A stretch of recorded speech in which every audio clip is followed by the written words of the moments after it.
This particular project, which is funded by a group of nonprofits, was designed in order to make it possible for returning military and former military veterans to be able to learn a skill which would make them self-sufficient. In this particular case, hydroponic farming. It incorporates a fish tank, takes the water from the fish tank and sprays it over the roots of the plants. The plants grow from the nutrients that are involved.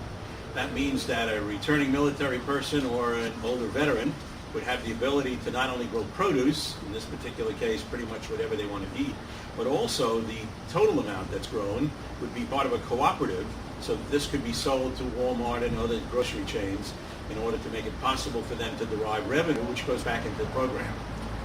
This particular program is interesting because not only is it being tested in Orlando, but the Hope Foundation is going to make it possible to put this into 50 states, so it will be nationally as soon as we get this one underway. The housing, which is a dome, geodesic dome, is where the hydroponics sit. The dome allows the light to come through and diffuses it. The hydroponics operate pretty much on their own, and at the end of a 6 to 8 week period, you've got fully grown plants. Okay, and what makes this a particularly attractive thing for older vets to get involved in? Well, typically you have two classifications of older veterans. Those that have given up on trying to get a job, and those that have had jobs or a succession of jobs and currently are unemployed. So it derives two distinct benefits. One, it gets them off the rolls of the public dole, and second of all, it gives them something which is creative, in which they can grow these plants, eat them themselves, and then sell them in order to derive revenue. So it's a win-win. Okay, and is there anything else you can think to add? Well, the thing that's most interesting, I think, is that all branches of service have people coming back from the military and also from veterans. So it gives them the opportunity to have their own particular clique or group, if you will, working on this. The important thing to recognize is that produce, which typically does not grow in Florida, can be grown hydroponically here.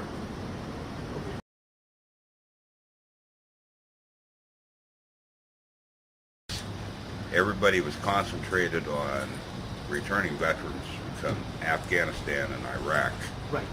And I said, what happened to us Vietnam veterans?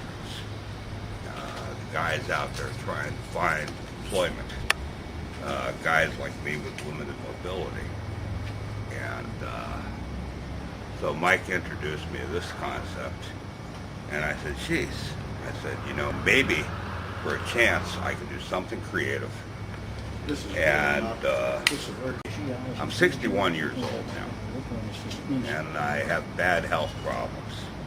And VA is doing what they can to help me out.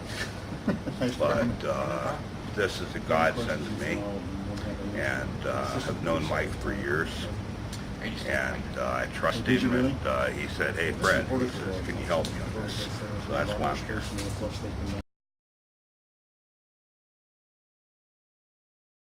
The system allows you to put enough garden space inside a small building that allows access to GIs returning that have ambulatory problems, such as they have wheelchairs or prosthetics and so forth.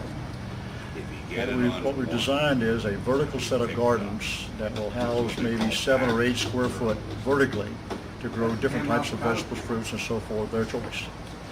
There's a small amount of space around each one that allows the service, very minimal. We actually pump water from the fish tank, which contains the mineral material up into the systems. Don't click here. Drains out back into the tanks. The fish provide most of the minerals. Of course, we also provide external minerals to complete the supplement necessary for growing some of these vegetables. We grow heavy material on the bottom of the tower, light material on the top of the tower, which makes obvious sense. But we can get 4 to 5 growing productions per year this way. We have approximately a 20-hour growing cycle of light, sunlight plus grow lights for the nighttime hours. That can be varied depending on the product you're putting into it. And in the tower, the building we have constructed will house about 20 to 30 of the column growing towers, the vertical gardens.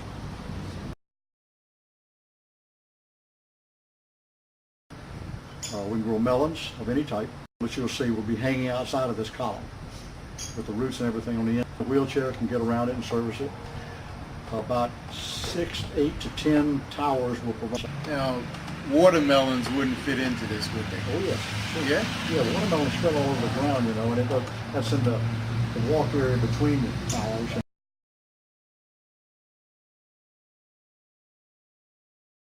But I haven't calculated that yet.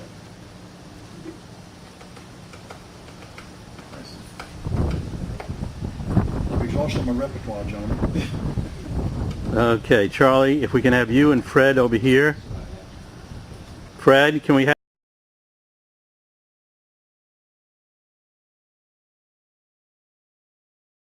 questions? It looks extremely feasible. Let me just put it that way in bluntest terms.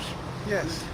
Uh, Is this representing the number of tubes? Yes. I thought you said 8. Well, it can be any number. This particular thing is not scaled, actually, of course. You know, the columns are almost all going to be the 8 same feet. height. But these represent essentially the growth columns, you know, and it's merely the geodesic dome, which is covered on the side, has a plastic cap, about a 4 mil visqueen material, allows sunlight to come through and expose the plant material to sunlight. There are a lot of ways to make vertical gardens. This particular way gives us the most floor space and access. So you don't You have know, the some towers just are coming made out out of of it. a mesh fence material, so they're totally accessible all the way around. Great. Because, you know, your growth area here wouldn't justify all that. So We you have a bottom layer, which is the very bottom. That we grow the melon systems on, the heavy material. But it will support 150 to 200 pounds of material in each one of the columns. Wow.